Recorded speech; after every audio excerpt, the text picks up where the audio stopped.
Hello সুপ্রিয় শিক্ষার্থীরা, আশা করি তোমরা সবাই ভালো আছো। আজকে আমরা আলোচনা করব কিভাবে হেক্সাডেসিমাল হতে অক্টাল এবং অক্টাল হতে হেক্সাডেসিমালে রূপান্তর করতে হয়। সাধারণত হেক্সাডেসিমাল হতে অক্টাল এবং অক্টাল হতে হেক্সাডেসিমালে সরাসরি কোনো নিয়ম নেই। তাহলে কি করতে হবে? হেক্সাডেসিমাল হতে অক্টাল এবং অক্টাল হতে হেক্সাডেসিমাল নিতে হলে প্রথমে এর মানকে বাইনারি অথবা ডেসিমেলে কনভার্ট করে নিতে হবে। তো বাইনারি এবং ডেসিমেলে কনভার্ট করার পর আমরা যে মানটা পাবো ওই মানকে হেক্সাডেসিমেল বা অক্টালে রূপান্তর করতে হবে। আমরা এখন উদাহরণ হিসেবে দুটি সমাধান আলোচনা করব, তাহলে তোমরা সহজেই বুঝতে পারবা। দেখো শিক্ষার্থীরা, এখানে প্রথমটি হলো ABC পয়েন্ট ডি হেক্সাডেসিমেলকে অক্টালে রূপান্তর। তো ABC পয়েন্ট ডি এটা আছে হেক্সাডেসিমেলে, তুমি এটাকে অক্টালে রূপান্তর করবা। তার মধ্যে ABC হলো পূর্ণ সংখ্যা আর ডি হচ্ছে ভগ্নাংশ। তো গত ক্লাসে আমরা করেছিলাম হেক্সাডেসিমেল হতে বাইনারিতে রূপান্তর করতে হলে হেক্সাডেসিমেলের প্রতিটি মানকে তার সমতুল্য 4 বিট বাইনারিতে নিতে হয়। তো দেখো 4 বিট বাইনারির জন্য আমরা নেব কয় ঘর? 4 ঘর। প্রথম ঘর দিব 1, এরপর 2, এরপর হলো 4, এরপর হলো 8। তো দেখো ডি এর মান হলো কত? 13। তাহলে আমরা এমন ভাবে যোগ করব যাতে করে 13 মিলে।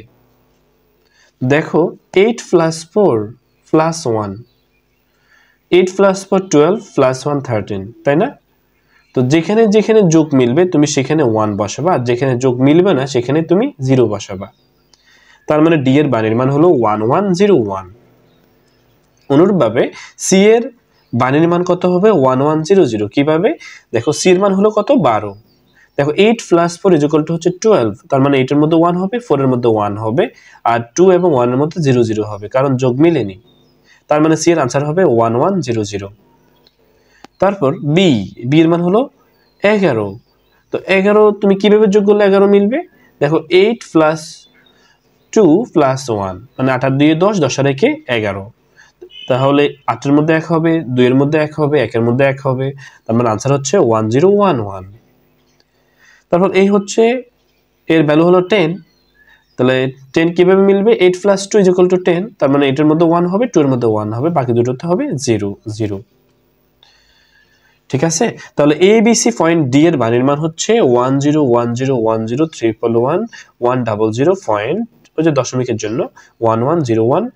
ওকে, এখন আমরা এই প্রাপ্ত বাইনারি মানকে অক্টালে রূপান্তর করব। তো নিয়ম অনুযায়ী বাইনারিকে অক্টালে রূপান্তর করতে হলে পূর্ণ সংখ্যার ক্ষেত্রে ডান হতে বাম দিকে সমতুল্য 3 বিট বাইনারি ধরে নিতে হয়। তো দেখো এখানে এটা হচ্ছে দশমিক, আমরা এদিকে যাব কেমন, অর্থাৎ ডান হতে বাম দিকে আমরা 3 বিট করে ধরবো। দেখো 001 3 bit, 111 3 bit, 010 3 bit, 101 3 bit. Same ভগ্নাংশের ক্ষেত্রে হবে বাম হতে ডান দিকে, মানে এদিকে যাবে, তাই না? তো দেখো 110 3 বিট করে নিলাম, আর এখানে শুধু 1 ছিল, তো আমি দুইটা 0 দিয়ে 3টা বিট মিলালাম। কেমন? তাহলে আমরা এই প্রতিটা 3 বিট বাইনারি মানকে আমরা তার সমতুল্য অক্টালে নিব। তো যেহেতু সমতুল্য অক্টালে নিব 3 বিট করে, তো 3 বিটের জন্য 3 ঘর হবে 1 to 4।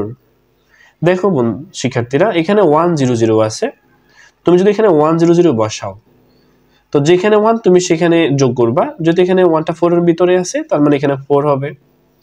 সেম দেখো 110, তুমি এখানে 110 বসাও, তাহলে 1টা আছে 4 এর মধ্যে, আর 1 আছে 2 এর মধ্যে, কেমন? আর 0 হচ্ছে 1 এর মধ্যে, তো 0 তো অফ, এটা লাগবে না। তো 4 + 2 কত হবে? 6, তাহলে এখানে হবে 6। তারপর হলো 100 আমরা অক্টালের মান পাবো 4। তারপর হলো 341, এর অক্টালের মান আমরা পাবো 7। দেখো কিভাবে 111, তুমি দেখো এখানে 4 + 2 + 1 তিনটার মধ্যেই 1 আছে, আমরা এখন যোগ করে ফেলবো। 4 + 2 = 6, 6 + 1 = 7 7। তারপর হবে 010, তো 010 এর অক্টাল মান হবে 2, আর 101 এর অক্টাল মান হবে কত? 5। তার মানে ABC পয়েন্ট ডি এর অক্টালের মান হবে 5274.64। অনেক সহজ, তাই না? এরপর আমরা করব কিভাবে অক্টালকে হেক্সাডেসিমাল রূপান্তর করতে হয়। তো আগের মতোই অক্টাল থেকে হেক্সাডেসিমালে সরাসরি কোনো নিয়ম নেই।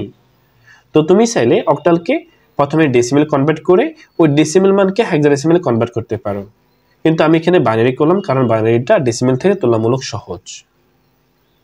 দেখো শিক্ষার্থীরা, এখানে 765 হচ্ছে পূর্ণ সংখ্যা আর 0.43 হলো ভগ্নাংশ।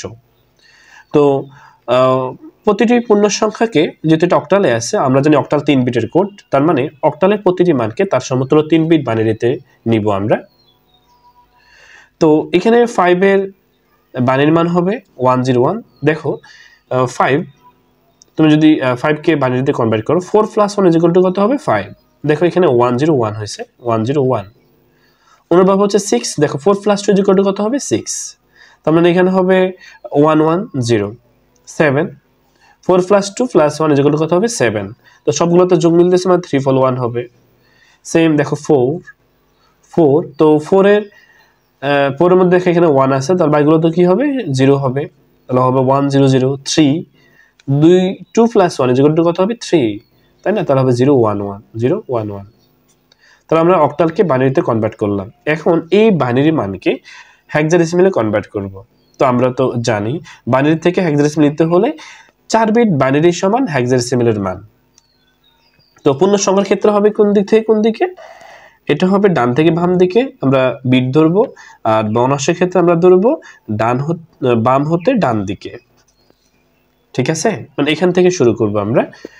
দেখো পূর্ণ সংখ্যার ক্ষেত্রে আমরা 4 বিট ধরবো, 1010 4 বিট। সেম এখানে 4টা 1, এরপর এখানে শুধু 1 ছিল, তো 3টা 0 দিয়ে আমরা এখানে 4 বিট মিলালাম। অনুরূপভাবে ভগ্নাংশের ক্ষেত্রে আমরা যাব বাম হতে ডান দিকে।